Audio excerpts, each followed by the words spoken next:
aussi longtemps que je parlerai de la spiritualité et que je penserai à quelque chose qui est en dehors de moi, un Dieu qui est au ciel, un Satan qui est en enfer ou un esprit qui est en train de se balader dans les nuages, je n'ai pas commencé à comprendre la spiritualité. La spiritualité commence et se termine, il fallait dire, ne prenez pas mal le mot, à l'intérieur de moi, mais ce n'est pas à l'intérieur physique. C'est-à-dire qu'elle me concerne moi et moi seul, du début à la fin. Ça veut dire quoi? Ça veut dire que Dieu, il fallait dire, est en moi. Je vais dire ça avec beaucoup de violence, je suis Dieu. Il n'y a pas Dieu ailleurs que moi. Mais en même temps, parce que j'ai inventé un Satan qui n'est pas réel, je suis en même temps ce Satan. C'est-à-dire que mon esprit qui est moi est divisé en deux parties. Il n'y a rien d'autre dans l'univers que mon esprit à moi. Mais alors rien du tout. Une partie qui est 100% Dieu et une partie qui est illusoire, qui est imaginaire, qui est mon fantasme, qui joue à être 100% anti-Dieu. D'accord. La spiritualité se limite à je m'identifie à quelle des deux parties de mon esprit? La partie réelle qui est 100% Dieu ou la partie fantasmagorique et imaginaire qui est 100% non-Dieu? Dès que je m'identifie à une des deux parties, je n'ai plus aucune relation avec l'autre partie, du moins pas consciemment. Ouais. Je voudrais représenter la chose comme étant une personne qui a comparé à une pièce de monnaie qui a deux faces, le côté pile et le côté face. Le côté face étant mon côté divin et le côté pile étant mon côté anti-divin. Quand je renie mon côté anti-divin, je retrouve ma mémoire de Dieu, je suis conscient que je suis Dieu, je suis illuminé, je suis éveillé, je suis sauvé en langage biblique. Mais aussi longtemps que je crois encore que mon côté anti-divin est réel, c'est le monde aussi que je vais voir, je vais croire que je suis un corps, j'aurai des manques, j'aurai des besoins, j'aurai des peurs, et je ne connaîtrai rien de Dieu si ce n'est dans des mots, et dans la religion ou dans une spiritualité, des discours. Le cours en miracle, c'est ce qu'il veut nous enseigner, que nous sommes cela. Pourquoi nous avons du mal à comprendre le cours en miracle, Christiane? C'est parce que il y a des mots que nous voulons comprendre à la dimension humaine, alors qu'il y a un sens divin. Mais la compréhension divine doit malheureusement être expliquée avec des mots, parce que nous ne comprenons pas des mots. Nous ne comprenons pas les choses divines. Nous sommes encore à la communication par des mots. Quand on sera divin, on va communiquer par révélation, par information immédiate de l'un à l'autre sans passer par des mots. Aussi longtemps qu'on doit encore utiliser l'interface qu'on appelle les mots, malheureusement, ça va nous paraître intellectuel, comme dirait Nesrine. Dans la Bible, quand Jésus voulait nous parler, il nous parlait avec des paraboles, c'est-à-dire avec des mots et des images de notre quotidien, des choses que nous pouvons bien nous représenter dans notre mental qui ne comprend que les symboles et les images. Si donc on emploie les mots, ça ne veut pas dire que c'est la réalité de la chose. Ça veut dire que c'est comme ça que c'est le moyen que nous pouvons comprendre maintenant. C'est au niveau de compréhension qui nous est accessible maintenant. Si je me permets, au risque de paraître intellectuel, de reparler de la création de l'univers, il faut comprendre que l'univers n'est pas à la dimension macroscopique. Il est à la dimension microscopique. C'est l'infiniment petit selon nos canons humains. Mais c'est l'infiniment grand selon le canon de l'esprit. C'est-à-dire que ce qui sera grand pour une fourmi sera petit pour un éléphant, par exemple. Donc, quand je veux dire que l'univers est du domaine de l'infiniment petit, c'est l'éléphant qui est en train de parler. Je joue l'éléphant. Mais quand je serai fourmi, je verrai que ce que je prenais pour infiniment petit hier est plutôt le tout. Vous voyez? Donc, si on peut se transposer dans le monde de l'infiniment petit, tu peux imaginer que l'univers est comparable à l'électron ou à autre chose qui n'est pas un électron.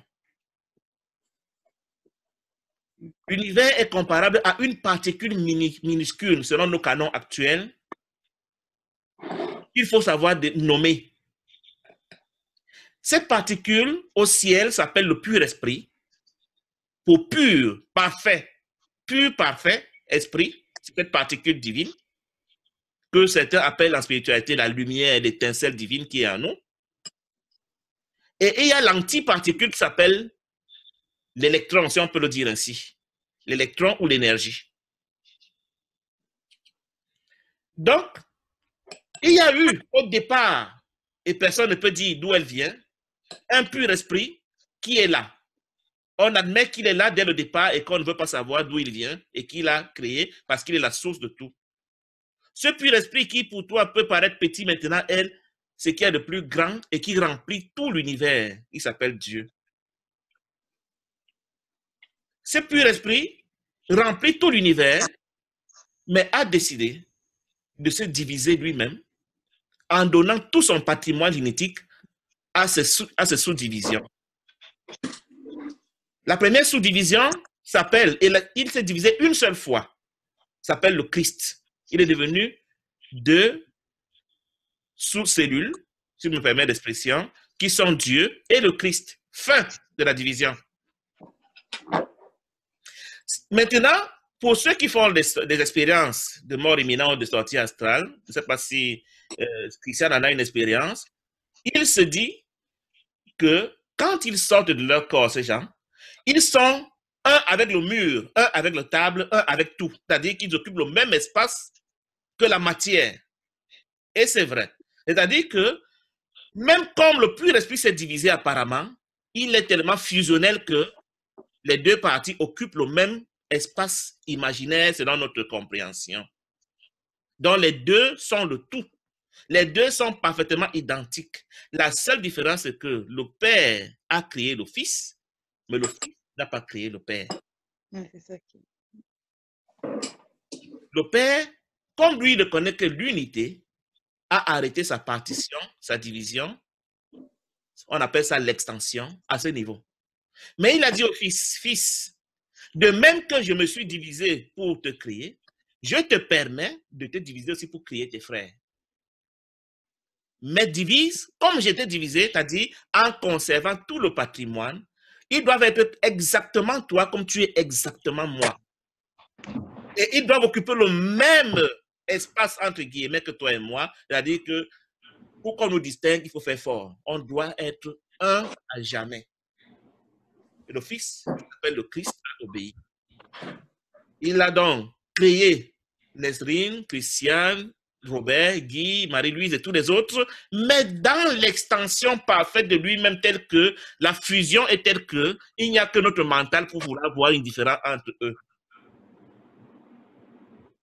C'est en cela que le Père a créé le Fils, mais le Fils n'a pas créé le Père. C'est que le Christ, ayant donc créé ses frères que nous sommes, certains d'entre nous, nous avons rêvé. Nous avons voulu jouer à « et si j'étais séparé de Christ ?» Une pensée, comme il n'y a pas de temps au ciel, la pensée a duré 1 milliardième de milliseconde, une fraction de milliseconde, où elle a traversé l'esprit de chacun d'entre nous en son temps. J'aimerais bien aller jouer seul. J'aimerais bien voir ce que ça ferait de ne pas être avec le Christ. J'aimerais bien voir si je peux moi-même créer sans être... Comme Dieu a créé, moi aussi j'aimerais créer, mais sans son implication. Je veux me sentir souverain. Et dans le monde spirituel, chaque pensée a des effets immédiats. Dès que nous avons pensé cela, la chose s'est réalisée. Un esprit s'est manifesté que nous appelons la conscience et qui a dit « Ah, je soutiens ce que tu as pensé là. On va faire ça. » Et quand la conscience est manifestée, c'est un esprit illusoire qui vient d'une pensée illusoire. Parce qu'une pensée est illusoire quand Dieu ne l'approuve pas. Une pensée que Dieu n'a même pas remarquée parce qu'il n'approuve pas. Comme nous ne sondons pas les rêves de nos enfants, Dieu ne sonde pas nos pensées, nos rêves. Donc, cette pensée illusoire qui est en dehors du paradigme de Dieu a suscité un esprit illusoire que nous appelons la conscience. Un peu comme l'histoire d'Alice au pays des merveilles, où le lapin est venu, il s'est manifesté et Alice a suivi le lapin dans le terrier. Nous avons donc suivi la conscience dans ses délires. Et la conscience a dit, bon, Maintenant que nous avons imaginé un monde sans Dieu, alors réalisons-le. Voilà comment nous avons créé ce monde, Ouais, créé c'est nos ça. corps et nous vivons l'expérience que nous vivons maintenant. Jusqu'à ce qu'un jour, nous allons dire conscience, je ne suis plus toi. C'est alors qu'on va s'éveiller. Mais tant que je dis conscience, je suis toi, la conscience me fait tout le cinéma que je vois, que je prends pour réel et notre quotidien est expliqué ainsi. Donc, c'est tout ce que le cours Amira nous enseigne. Maintenant, la conscience a fait tellement de cinéma, tellement de choses que le cours à miracle dit, si tu es curieux, que tu veux savoir ce que la conscience a fabriqué, je vais te l'expliquer dans 1300 pages. Mais tu n'en as pas besoin absolument. Tu ne connais pas étudier le cours à miracle, tu n'as jamais étudié le cours à miracle, tu dis conscience, j'ai compris, tu ne suis plus toi, et tu apprends à savoir comment on dit conscience, je ne suis plus toi, tu n'as même pas besoin d'étudier le cours à miracle, tu vas t'illuminer. Mais comme nous ne parvenons pas à nous illuminer et que nous voulons jouer au spirituel, nous voulons nous donner des activités apparemment spirituelles, alors on commence à faire des étudiants, on commence à faire les cours, les réunions comme celle-ci, pour se distraire, pour faire semblant d'être spirituel. On n'en a pas besoin. Si on a compris le terminus, si on connaît l'épreuve finale qui est illumination et comment y arriver, on peut y arriver sans forcément faire le détail des leçons. C'est écrit dans le cours comme ça. Le chapitre. D'accord. Oui. Donc, Oui, je partage ça avec vous. c'est parfait. Donc, si nous faisons des réunions comme celle-ci, ce sera maintenant pour voir ce qui se passe dans les ténèbres. Qu'est-ce que la conscience a pu bien fabriquer? Ah, elle a fabriqué l'ego, elle a fabriqué machin, elle a fait ceci, les niveaux de compréhension, l'évolution, les croissances, l'éveil, le pardon, machin. Ça devient donc ce qui va nous entretenir, nous distraire pour qu'on soit ensemble et qu'on joue les spirituels, ou on joue des enseignants et des apprenants. Et voilà donc, si nous voulons donc faire ce cinéma, on organise un groupe où on va donc se raconter les histoires, les fables de la conscience et de l'ego. Et puis on va se sentir bien d'avoir appris le cours Amira, d'avoir fait toutes les leçons. Et puis on va se vanter d'être spirituel. Mais ce n'est pas utile tout ça. C'est dans le cadre des ténèbres, c'est le cadre du film, c'est le cadre du cinéma, c'est le cadre de rêve qui n'est pas nécessaire, obligatoire, utile. Mais si tu veux le faire, tu peux le faire. Figurez-vous, mes frères et sœurs, une rivière au repos. Quand Narcisse est parti se mirer sur la rivière, il y avait Narcisse le vrai et l'image de Narcisse sous l'eau. En vrai, nous sommes au-dessus de l'eau. Ce qui est au-dessus de l'eau, c'est ce que nous appelons mon corps ou moi, ou la conscience. Dès l'instant où je décide de ne plus voir ce qui est sous l'eau et que je décide de voir ma réalité immortelle, je n'ai plus besoin du cours. Oui. Tout le cours me raconte l'histoire de ma conscience telle qu'elle est dans l'eau. Mais ce n'est pas utile. Si on me donne le diplôme directement, pourquoi j'irai à l'école? Si je suis millionnaire directement, pourquoi j'irai encore travailler, chercher avoir de l'argent? Si je suis directement Dieu, pourquoi voudrais-je encore connaître ce que ça avait été que de ne pas être Dieu? Le défi, c'est que je ne peux pas être à la fois Dieu et non Dieu. Je dois m'identifier soit à la conscience qui est dans l'eau, soit à ma réalité immortelle qui est en dehors de l'eau. Donc, comme je me suis résolu de jouer les apprenants et de faire les cours en miracle, et donc écrit un livre de l'histoire de la conscience, il y a un chapitre ou un partie de ce livre qui me dit que la conscience a 4 niveaux d'évolution. C'est de ça que je vais te parler. Ce n'est pas utile, je vous dis encore. Mais comment on veut se distraire, on peut en parler. Comment ça se passe? Dans mon esprit, il y a 2 parties. Je vous ai dit que le cours Amira n'est pas pour quelque chose qui est à l'extérieur. Il y a dans mon esprit 2 parties. La partie pure esprit, c'est celle qui est ma réalité divine, qui est à l'extérieur de l'eau. Et la partie que j'appelle le mental ou l'esprit conscient, c'est elle qui est sous l'eau.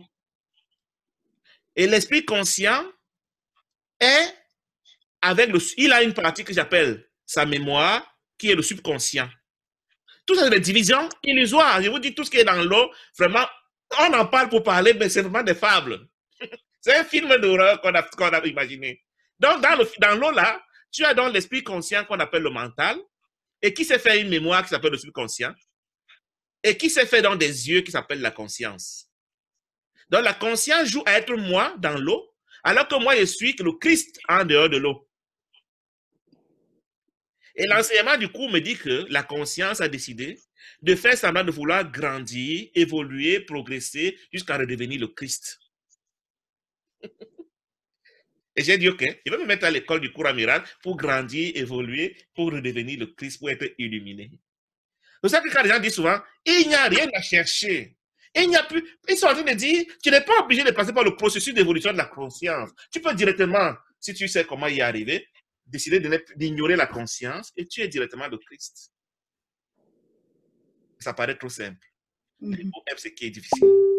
Il aime l'évolution, il aime les cours, il aime la progression, il aime de quoi se comparer aux autres pour dire, j'ai déjà fait 3 leçons du cours en miracle, j'ai déjà lu 10 fois, tel n'a lu qu'une seule fois, donc je suis plus avancé que lui, ce n'est possible que dans l'eau.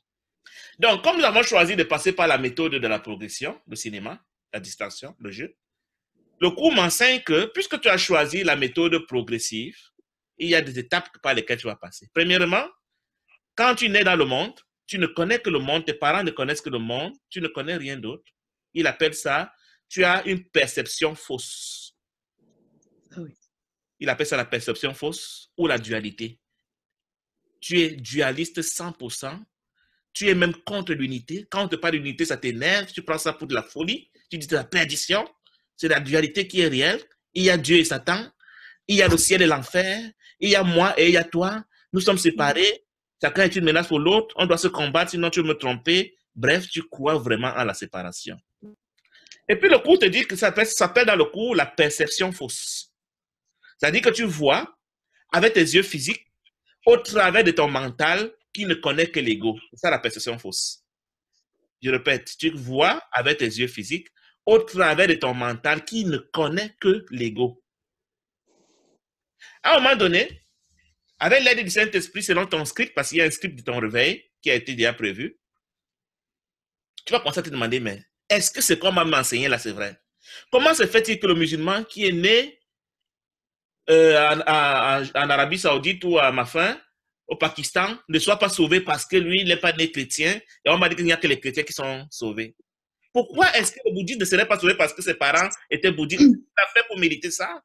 Tu commences à t'interroger quant à ce que ce n'est que ta religion qui est juste et que toutes les religions sont fausses et qu'il n'y a que ta famille et ton église et ton Coran qui sauve, c'est pas moi quoi. Tu te poses des questions. Ça veut dire que le Saint-Esprit a déjà enlevé un petit bouchon de ton champagne. Ça a commencé à sortir. Tu as commencé à te poser des questions. Ça veut dire que tu as commencé à penser avec le Saint-Esprit. Ça s'appelle dans le cours en miracle la perception juste. La perception juste dit que tu vois avec les yeux physiques, parfois au travers du Saint-Esprit, mais toujours pas ton mental. Mais dans la perception juste, tu n'es pas constant. Il y a le moment où tu vas dire, oui, mon frère Guy, c'est bon, j'ai aimé ça. Et puis, la lendemain, tu dis que vraiment, c'est du n'importe quoi, c'est pas assez spirituel, ça me dit rien. Et puis, après, je dis, bon, c'est pas vraiment si mauvais que ça, je pense que c'est normal dans la perception juste. On n'est pas encore stable.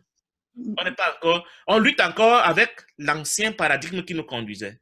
Parce que dans notre subconscient, qui est la mémoire de notre esprit qui rêve, nous avons les rails qui nous conduisent, qu'on appelle dans le cours amiral le système de pensée ou le paradigme. L'esprit marche toujours en fonction du système de pensée qui est dans ton subconscient. Tu ne peux pas faire autrement que ce que croit ton subconscient. Le subconscient est dans le pendant de Dieu, dans le rêve. Donc, si ton subconscient a quelque chose comme étant la vérité, ce sera ça ta vérité. Pour te guérir de cette vérité, pour t'en délivrer, c'est au niveau du subconscient que quelque chose doit être fait. Aussi longtemps que la guérison n'est pas parfaite, selon la leçon que tu vas prendre dans le subconscient, tu auras l'humeur du jour, ou l'humeur du mois, ou de la saison, et puis tu vas changer, tu vas revenir. Celui qui ne comprend pas ça va paniquer alors que c'est un jeu normal. Tout le monde passe par là. Ça s'appelle la perception juste.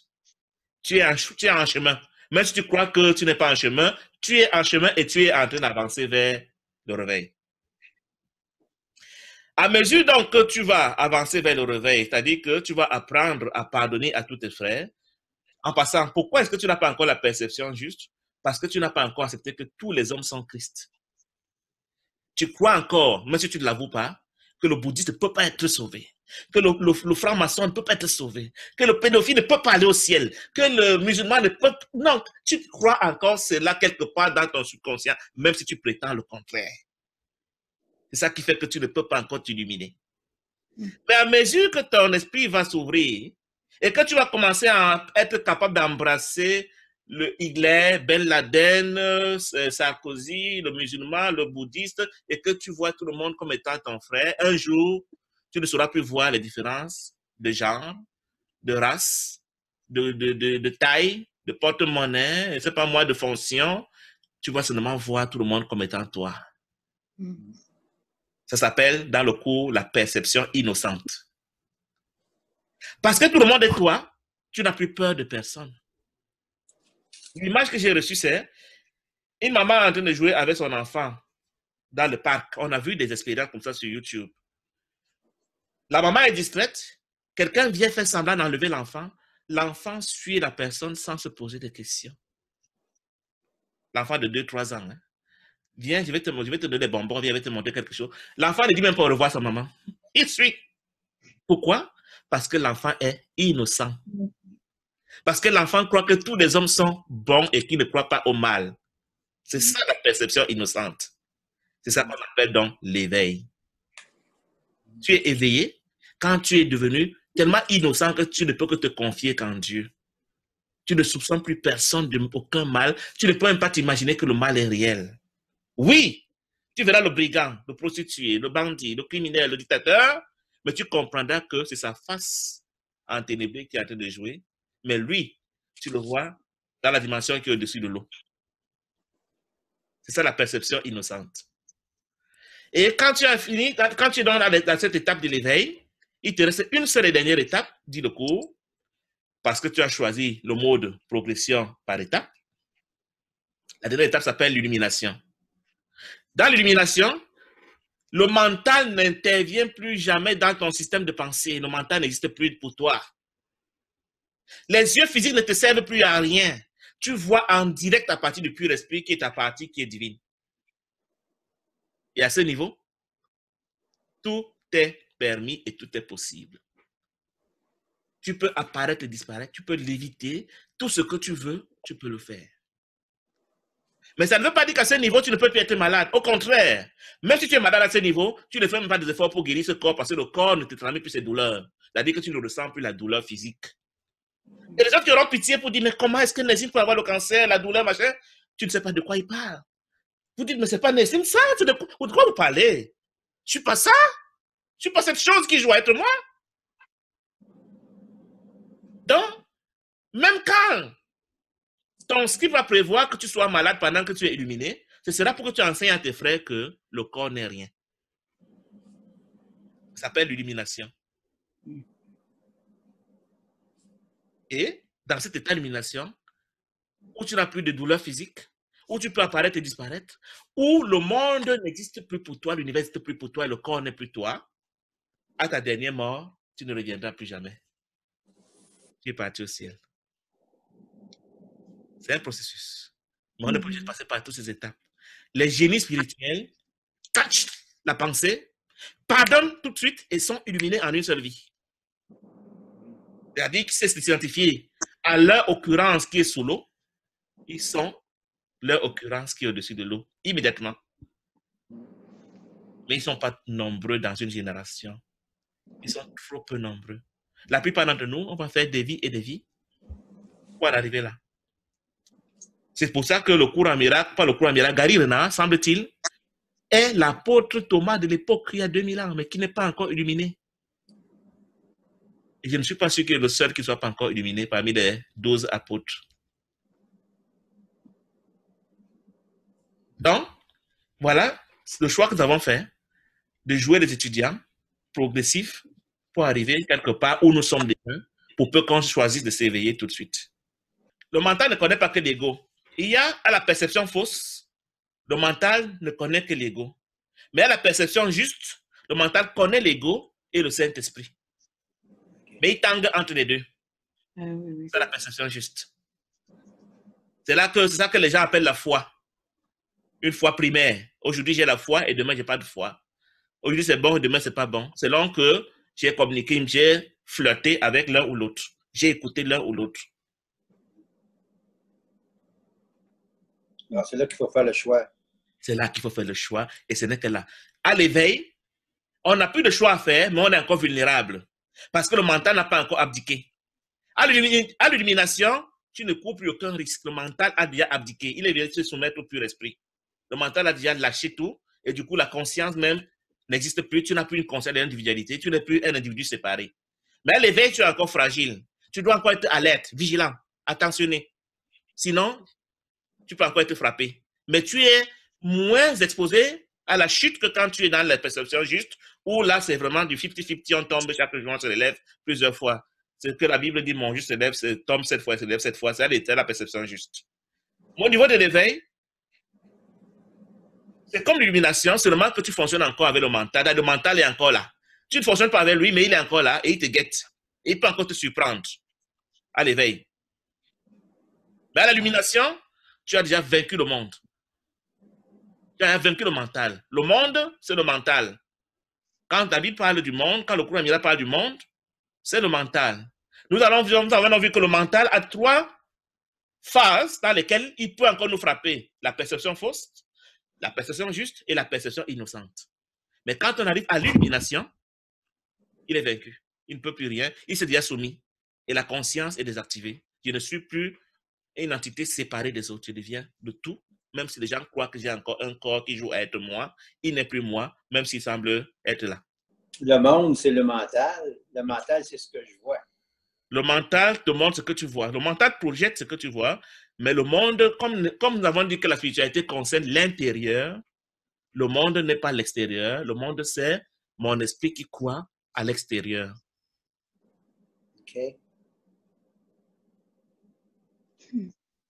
Alors, c'est quand vous avez dit déjà, il n'y a rien dehors.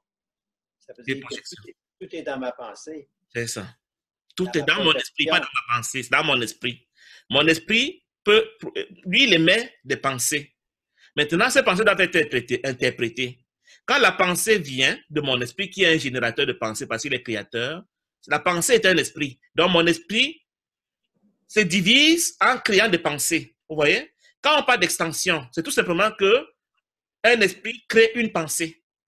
L'esprit même est une pensée et il crée une autre pensée qui peut être soit sa réplique, soit ne pas être réelle. Vous voyez? Donc, mon esprit peut créer des pensées réelles quand elles sont créées en collaboration avec le Saint-Esprit.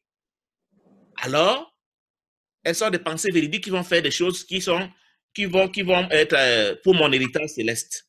Mais mon esprit peut aussi inventer des histoires, des fantasmes, comme un enfant qui a des amis invisibles ou bien comme quand tu fais des cauchemars quand tu dors. C'est des histoires que tu te fabriques, mais quand tu te réveilles, tu vois que ça n'a jamais été réel.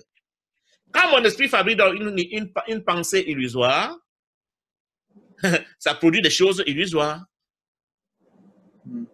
Maintenant, même la pensée illusoire peut passer par le filtre Saint-Esprit pour être interprétée.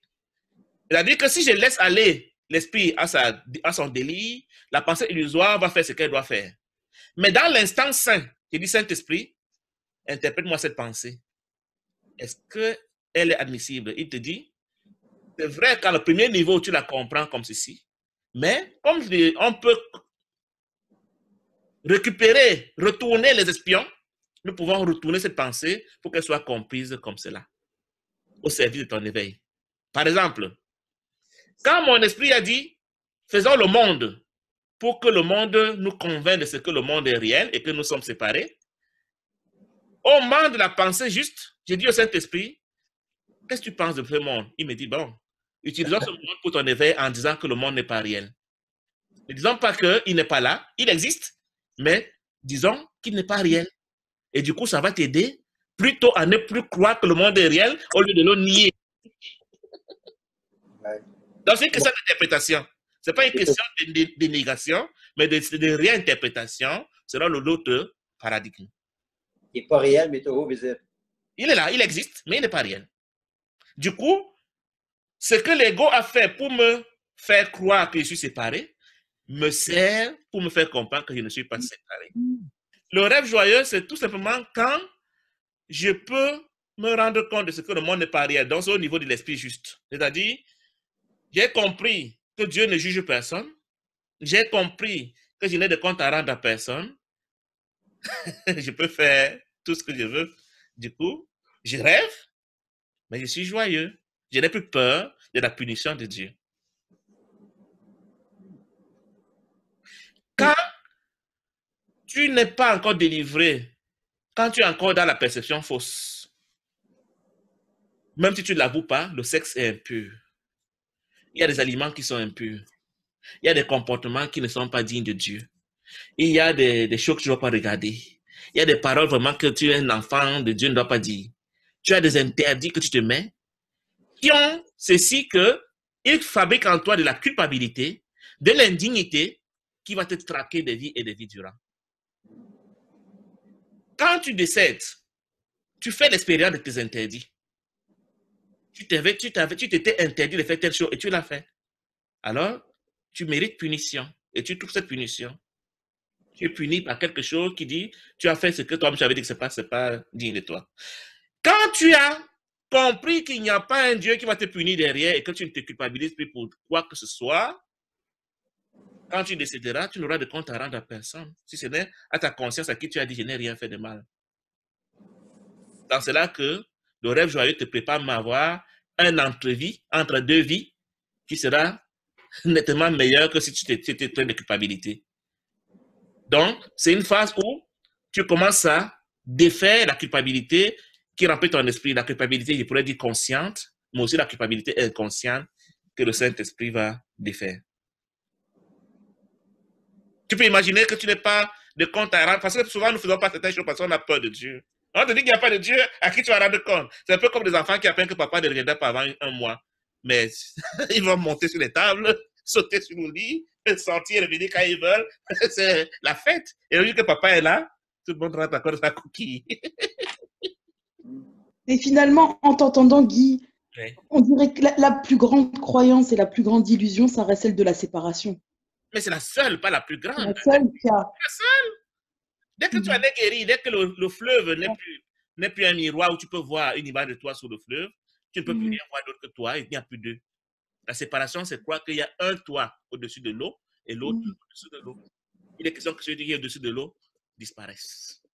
Pour que tu n'aies plus de risque de te tromper. C'est tout. C'est pour ça que les gens font 4 ans de cours en miracle, 10 ans de cours en miracle, lisent le livre 50 fois et font tous les exercices pendant 12 ans. Tous les chapitres, les 31 chapitres disent la même chose avec des mots différents. Je vous ai dit, et j'ai dit à Nesrine, si tu m'écoutes 2-3 fois, si tu es vraiment ouvert, tu n'auras plus besoin de moi. On se retrouve pour causer. On se retrouve pour dire la même chose. Si on se retrouve un autre jour, je vais le dire la même chose avec d'autres mots que le Seigneur pourra me révéler, mais il n'y aura pas du grand nouveau. Ce qui te reste, c'est ta pratique du cours, c'est-à-dire le pardon. Le pardon de tout le monde, c'est-à-dire apprendre à admettre que tout être humain est de Christ. C'est parce que j'exclus un seul être humain que je peux m'éveiller. Pourquoi? À l'éveil, je verrai que tout le monde est le Christ. Mais si je n'ai pas encore admis sous l'eau que tout le monde est le Christ, je serais choqué de voir que un tel que je n'imaginais pas que Dieu puisse le connaître soit au ciel. C'est ça le pardon. Le fait d'admettre que mon voisin, si méchant, si bizarre, le fou, le criminel, le dictateur, le fornicateur et que sais-je encore, celui qui n'est pas de ma religion, tout le monde est au ciel. C'est ce qui est la vérité. Mais dans mon subconscient et mon comportement le montre, je n'en suis pas encore là. Quand je rencontre, je ne parle pas de moi, mais en général, quand je rencontre le mendiant, est-ce quel est mon état d'esprit quand je le vois? Est-ce que je sens une adhérence à lui ou alors un rejet pour dire « Oh ». Quand je vois le pickpocket à la gare, quel est mon état d'esprit vis-à-vis de lui? Est-ce que je me vois moi-même étant lui? Ou alors je dis, oh, tout ça montre que je ne suis pas encore un avec tout le monde. Quand je vois celui qui n'est pas de ma race, qui n'est pas de ma religion, qui n'est pas de ma famille, quand je vois celui qui n'est pas mon enfant, quand je vois le passant, quelle est mon attitude vis-à-vis de lui? Si je m'observe, il n'est pas encore moi. Je ne peux donc pas prétendre qu'il veut m'éveiller. Ce n'est pas vrai. Je ne peux pas dire une chose et faire ce qui m'éloigne de ce but. Et pourtant, c'est ce que nous faisons. Et on va dire, mais pourquoi ça dure? Pourquoi je ne me réveille pas? Pourquoi est-ce qu'il faut attendre? Mais c'est moi qui suis au contrôle de la chose. J'ai choisi de m'endormir et c'est moi qui dois choisir de me réveiller. Ce matin, Nesrine me dit, je commence à comprendre tes messages. Il dit que non, ce n'est pas moi que tu comprends, c'est toi qui as accepté de commencer à comprendre. C'est un choix qu'on fait. Un piège, si j'admets que ce qu'elle dit, sans le savoir, elle est en train de vouloir me gonfler, sans le savoir, et pas méchamment, que je me sente valorisé.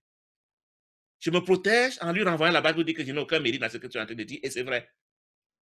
Donc, nous sommes tous des pièges les uns des autres. Les compliments sont des gros pièges contre toi. Puisque dès que je suis valorisé, je suis meilleur que les autres. Du coup, je ne suis plus les autres. Donc, les pièges pour nous séparer sont tellement nombreux et insidieux que si tu n'es pas alerte, l'ego va te renverser facilement. Les classifications, les hiérarchies, les comparaisons, les jugements, les critiques, que sais-je encore, tous ces indicateurs disent « tu n'es pas moi ». Donc, nous ne sommes pas un. Je ne peux pas encore m'éveiller. Tout ce que je vais rencontrer aujourd'hui est là pour me faire choisir entre Dieu ou l'ego. Pour te faire dire, Robert, tu n'es pas moi. Regarde-moi, je suis moins grand de taille que toi, je suis plus jeune que toi, je suis plus beau que toi. Donc, tout ce que tu vois est pour te dire, tu n'es pas moi. Et c'est l'ego qui travaille à cela. C'est maintenant à toi, par le Saint-Esprit, de dire, tu es moi. L'autre va t'inciter à dire, tu n'es pas moi. Et toi, parce que tu es dans la perception juste, c'est à toi de dire, tu te trompes, je suis toi. Mais pas avec les paroles, c'est en pensée. Oui. Alors, tout ce que je rencontre, il va être là pour être jugé, critiqué, condamné, ou être libéré et dire on ne fait qu'un. On ne fait qu'un. Tu es moi. Tu es moi. Et j'ai déjà joué ton rôle. C'est ça. C'est que, en fait, tu as en train de dire tu es moi à l'extérieur de l'eau, mais sous l'eau, tu es en train de jouer un rôle. Tu ne vas pas me tromper avec ton rôle. Ouais. Sous l'eau, on joue des rôles. Ouais, en dehors de l'eau, on est un. On ne peut pas être un sous l'eau. Il ne faut pas se leurrer. Mais quand tu dis tu es moi, tu es en train de dire je connais ta vraie identité, mon frère. Tu veux me tromper. Tu es en dehors de l'eau comme moi. Okay. Mais je te permets de jouer ton rôle sous l'eau. On ne peut pas critiquer le film parce que c'est juste un film. C'est un film. Donc, sous l'eau, on a convenu qu'il va jouer les bandits, tu vas jouer les policiers. Il n'y a pas de problème. Mais tu es moi, en dehors de l'eau. Peu importe la carapace. Peu importe le rôle joué. Du rôle qui est joué, on est toujours un. On est un, en dehors. Mais on se cache dans ce personnage. C'est à moi qui te prends pour le personnage. Je vous ai donné l'image de la causerie que j'ai eue avec Alain Siamala, où je suis quelqu'un qui a joué un film, il m'avait voir mon propre film, il dit, c'est moi là dans le film, et puis je veux me toucher, interagir avec moi. Quand on me gifle là-bas, j'ai dit, mais pourquoi il me gifle? Les gens ont dit, mais il est fou, quoi. Ce n'est qu'un film, Guy. Ah oui, ce n'est qu'un film.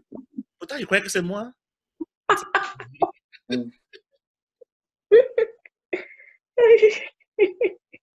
Et les gens vont au film et ils pleurent. Jésus de Nazareth, on a souffert, on l'a tapé. Il a souffert pour nos péchés. Il pleure, ils vont au film d'horreur et ils ont vraiment peur d'une vraie peur au point de crier. Alors que c'est des caméras qui sont en train de filmer les images. Parce qu'ils entrent vraiment dans le film et deviennent des coacteurs dans le film. C'est ce que nous faisons dans le monde. C'est l'illusion qui nous amène toujours à faire le choix. Et tant que tu aimes le film, tu vas rester dans l'eau. L'illusion ne veut pas qu'on fasse de choix. C'est ça. Quand on dit dans le cours la servitude veut dire quoi? Ça veut dire que tu ne sais pas que tu as le choix. Tu crois que tu n'as que le film comme réalité. C'est ça la servitude. La liberté, c'est l'alternative. Savoir que tu as l'alternative. Okay. Il y a des gens qui ne savent pas qu'ils ont une alternative. Ils ont de stress, ils croient que ce qu'ils vivent est la réalité. Et puis, ils disent, mais je suis désespéré, ça ne marche pas comme je voulais. Ma réalité est très mauvaise.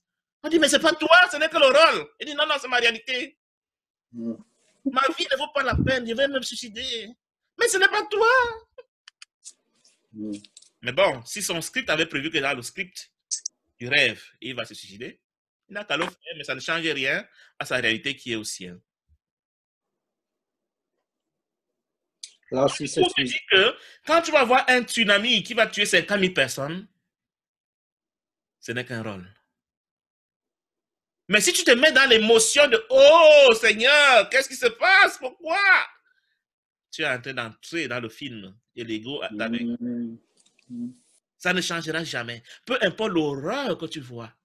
elle n'est pas réelle. L'instant sain, c'est le moment où tu vois l'horreur et puis tu te souviens, ce n'est qu'un film. C'est ça l'instant sain. L'instant sain est très important, frère Guy. C'est le déclencheur, c'est souvenir. C'est le plus dur d'ailleurs. Quand tu perds un être cher, quand tu perds quelque chose que tu perds de valeur, quand tu perds ton emploi, ton mari, ta femme, tu perds, je ne sais pas moi quoi. Et quand on te dit que ce n'est qu'un film, tu dis, mais dis donc, frère Guy, écoute, je veux bien que ce soit un film, mais là où j'ai mal, hein. S'il te plaît, si tu es froid, si tu es si insensible, laisse-moi pleurer parce que j'ai mal. Ce n'est pas mauvais. Si le scénario a prévu que tu pleures, pleure tes larmes. Ben oui. Parce que dans le film, on a le droit de pleurer. Tout est permis dans le film. Maintenant, si moi j'ai le droit, dans le cadre du scénario du film, de te rappeler que ce n'est qu'un rêve, je vais te le rappeler. Mais si je n'ai pas ce droit, le scénario ne l'a pas prévu, je te laisse pleurer. Sans te juger. C'est pas facile de dire à quelqu'un qu'il y a eu un tsunami avec 500 morts. Que ce n'est qu'un film. Non, si on va te dire que tu es froid, tu es un monstre, tu es méchant, Ben tu oui. es insensible. Ben oui. Pourquoi les gens colportent les mauvaises nouvelles dans les réseaux sociaux? C'est pour activer cette émotion qui t'enferme dans le monde. Vous allez voir que les bonnes nouvelles ne se circulent pas. Le journal ne parle que des mauvaises nouvelles. Pour que les gens disent Seigneur. Et dès que tu dis Seigneur, tu as déjà dit je suis dans le rêve. Je crois que le rêve est réel et tu t'enfermes dans le rêve. Et chaque fois que tu t'es identifié au monde, tu devras te le pardonner tôt ou tard dans cette vie ou dans une autre vie. C'est pour ça que les gens, les médias disent merci de nous avoir écoutés. Merci à notre disposition pour qu'on puisse vous embrigader encore dans le monde. Merci pour ta collaboration. Ce n'est pas innocent. Bon, c'est inconsciemment qu'ils le font. Ben oui. Ben oui. C'est ça. Oui. Alors, ce n'est qu'un rêve pour nous faire réaliser que quoi? Que ce n'est qu'un rêve pour confirmer que la réalité, que la séparation est réelle.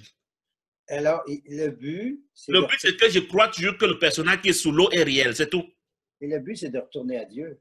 Mon but à moi, quand je suis parvenu à la perception juste, ce n'est plus croire au personnage qui est sous l'eau pour retourner au personnage qui est au dehors. Parce que quand tu dis retourner à Dieu, Robert, tu es en train de penser à un Dieu qui est au ciel ou bien quelque part éloigné. Non. Et tu dis que la spiritualité parle de toi du début à la fin. Mais dans notre conscient, Dieu est derrière les nuages. S'il n'est pas quelque part, quand nous parlons de retourner à Dieu, quand on prie, on lève les mains, on croit qu'il est quelque part. Oh là. On est Dieu déjà. On est ça. Il s'agit de recouvrer la conscience de ce qui nous sommes. C'est tout. Donc, même dans ta pensée, si pendant que tu parles d'un cours à miracle, tu as le fantasme d'un Dieu éloigné quelque part, c'est des mots. Tu ne peux pas t'éveiller. Il n'est pas accessible, parce qu'il est en dehors de nous. Puisque tu l'as balancé quelque part, tu es dans les mots, tu ne sais pas de quoi tu parles. On l'a balancé nous autres mêmes, ailleurs. Pour ne pas s'éveiller, parce qu'on a peur de s'éveiller en faisant semblant de vouloir s'éveiller. Dieu, c'est le tout. Je vais vous donner un exemple. J'en ai même parlé tantôt. Quand quelqu'un dit qu'il est sorti de son corps, les gens qui font les sorties astrales, ils disent qu'ils deviennent un avec le mur, un avec la table, un avec le micro, un avec tout. C'est-à-dire que c'est comme s'ils avaient fondu ensemble. Dieu est rempli tellement l'univers qu'il n'y a rien en dehors de lui. Aller chez Dieu, comme nous disons, ou devenir reconnaître qu'on est pur esprit, c'est rentrer dans ce tout-là pour devenir le tout avec lui. Et quand on n'est pas dans le tout, on se sépare comme une petite boule de chair qu'on appelle Guy, Robert ou Nesrine, je ne sais pas moi quoi. C'est un rêve, c'est pas possible, mais c'est un fantasme qu'on se fait comme ça. Un petit film qu'on se fait dans notre esprit pour dire, imaginons que je sois un corps.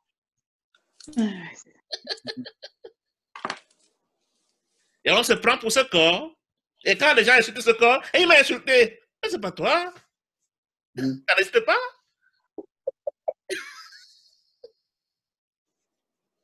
Les figurines. Des personnages. Et le pardon réduit le temps. Le temps n'existe pas. Alors, le temps existe parce qu'on le voit, notre mental. Le temps existe dans l'eau, dans l'illusion. Ouais. Mais hors de l'eau, il n'y a pas de temps. Pourquoi? Parce que hors de l'eau, je remplis tout. Et si je remplis tout, le temps, c'est souvent la pensée de mouvement. Il faut avoir une possibilité de mouvement pour mesurer le temps. Un début et une fin. Mais comme je remplis tout et que je suis plein dans je suis entier, complet, pourquoi j'ai besoin de temps? Pour faire quoi? Je ne bouge même pas au ciel. Ouais. Du coup, je n'ai pas besoin de temps. Le temps, comme je suis devenu une petite boule de chair dans l'eau, dans l'illusion, dans le rêve, et que cette boule de chair veut aller d'un point A à un point B, que j'ai aussi imaginé, du coup, j'ai fabriqué un temps qui permet d'aller d'un point à l'autre. OK. Alors, si je pardonne pas et je ne réduis pas le temps, c'est que ça va être, il va y avoir plusieurs milliers de vies à revenir. Chaque vie est un wagon dans le train. Pardonner. Pour pardonner, jusqu'à ce qu'un jour, je serai fatigué de souffrir. Parce que le séjour sous l'eau est un séjour de souffrance. Ouais. Même si on ne l'avoue pas, on souffre. Je vais devoir revenir juste pour pardonner, mais je peux le faire maintenant. C'est ça. Pardonner à tous ceux que je rencontre, puis c'est inconsciemment que j'ai peut-être blessé. Tu ne gères pas si tu as blessé ou pas blessé. Tu considères que tu t'es trompé à croire que le film est réel. Maintenant, tu les vois comme le Saint-Esprit les voit. Tu n'as pas à gérer les blessures. Okay. L'expiation dit, il ne m'a jamais rien fait. Donc, je n'ai rien à lui pardonner. C'est ça l'expiation. C'est ça le pardon selon Hussein. Déclarer qu'il ne t'a jamais rien fait. Je lui pardonne le mal qu'il ne m'a jamais fait. L'expiation ne te permet pas de rentrer dans le passé pour chercher qu'est-ce que je lui avais fait pour pardonner. C'est pour ça que s'occuper des vies antérieures dans Hussein, ce n'est pas une bonne chose. Ouais. La mémoire ne devrait pas être utilisée dans Hussein. Le passé n'existe pas. Si le temps n'existe pas, pourquoi le passé devrait exister? Or, l'ego te dit, allons faire la cure d'âme, allons fouiller dans ton passé pour voir quel crime tu avais fait pour te pardonner. Non. Ça renforce la culpabilité. L'expiation dit, je n'ai jamais rien fait de mal. C'est ce que mon père a dit, je le crois. Dans le Cours miracle, le chapitre 28, la page 634, c'est marqué « Ce dont tu te souviens n'a jamais été ». C'est ça. Il n'y a pas de mémoire, il n'y a pas de temps, il n'y a pas de passé. C'est le film. Chaque fois que tu te souviens d'hier, d'avant-hier, l'ego a pris le contrôle. Si tu pouvais ne pas chercher à savoir ce que tu as fait hier, avant-hier, si ce n'est pour des besoins pratiques, tu as pris un rendez-vous hier, d'accord, mais pas pour aller te culpabiliser d'avoir fait du bien ou du mal. C'est que l'ego a pris le contrôle. Donc, il y a 1001 pièges par lesquels l'ego nous fait croire que le rêve est réel. Oui, Nasrine. Oui, mais moi je reste sur l'ego, hein, sur le temps présent. Oui. Moi, j'ai toujours un souci, c'est avec tout ce qui est matériel, avec les sens. Et je me dis que du coup, ça voudrait dire que ma vue, mon ouïe, mes sensations, c'est du mental, c'est de l'ego. C'est ce que le cours dit. Mais il ne te culpabilise pas. C'est-à-dire que tant que tu es encore dans le rêve, tu as le droit de les utiliser. Par exemple, les comprimés pharmaceutiques, pour le cours, c'est de la magie. Mais il ne te demande pas de l'utiliser. Tu dois faire ce que les corps font parce que tu es encore un corps. Quand tu seras illuminé et que tu ne seras plus un corps, automatiquement, tu ne feras plus ce que les corps font. Ne te culpabilise pour rien. Ton état actuel de conscience veut que tu crois que tu sois un corps, tu assumes. Tu vois avec les yeux, tu penses avec le mental, et puis tu manges et tu dois les comprimer. Tu ne te culpabilises pas. Sachant que ta réalité est au ciel. Ça s'appelle jouer ton rôle sans le prendre au sérieux. C'est quand tu te culpabilises que tu es en train de dire, oh, je suis en train de faire du mal, je suis en train de faire mal.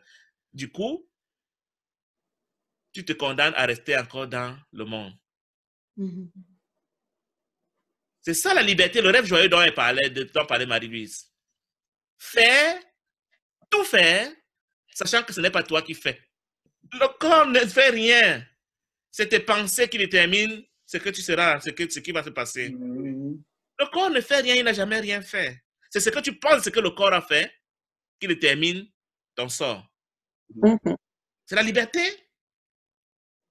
Comment peux-tu refuser ta liberté au nom de je ne sais pas moi quoi? Et même, le cours te dit que, supposons même que tu dis, ce n'est pas dans cette vie que moi elle veut être illuminée. Comme Dieu souvent le dit. Je n'ai pas dit qu'elle ne veut pas. Mais j'ai dit aux gens souvent, mon but dans cette vie n'est pas forcément d'illuminer. Je suis un vulgarisateur du cours dans cette vie. Si Dieu me fait la grâce, si j'évolue, si j'obéis, parce que c'est moi qui dois choisir, ça me met hors de la pression de je dois, il faut. Sachant qu'il n'y a pas d'enfer. Et que si ce n'est pas cette vie, ce n'est que partie remise. Pourquoi tu veux encore que je me stresse? Pourquoi? Et puis les gens disent non, tout le monde va faire tout ce qu'il veut. Est-ce qu'on ne fait pas ce qu'on veut maintenant? C'est pas parce que la police ne nous voit pas. Dans le film, il y a une morale qui vaut dans le film. Et cette morale a dit, il y a la loi, il y a le policier, il y a le magistrat. Si tu fais telle chose dans le film, voilà les sanctions prévues dans le cas du film. Tu vas les subir. Mais tu ne vas pas prendre la morale du film pour la transporter comme étant la morale du ciel. C'est ça que le cours appelle confusion des niveaux. Le monde, le mental, c'est le film. Et dans le film, il y a la morale, il y a la religion, il y a des interdits. Mais la sanction de ce que tu as violé la loi du monde, c'est dans le monde qu'elle se passe. Tu n'as violé aucune loi dans le royaume du ciel. Mais dans notre folie, on décide que les fautes faites dans le mental, dans le monde, seront punies au niveau supérieur. Non, le cours dit, l'erreur est corrigée au niveau où elle est faite. Le policier agit dans le monde. Il n'agit pas au ciel. Et Dieu agit au ciel. Il n'agit pas dans le monde.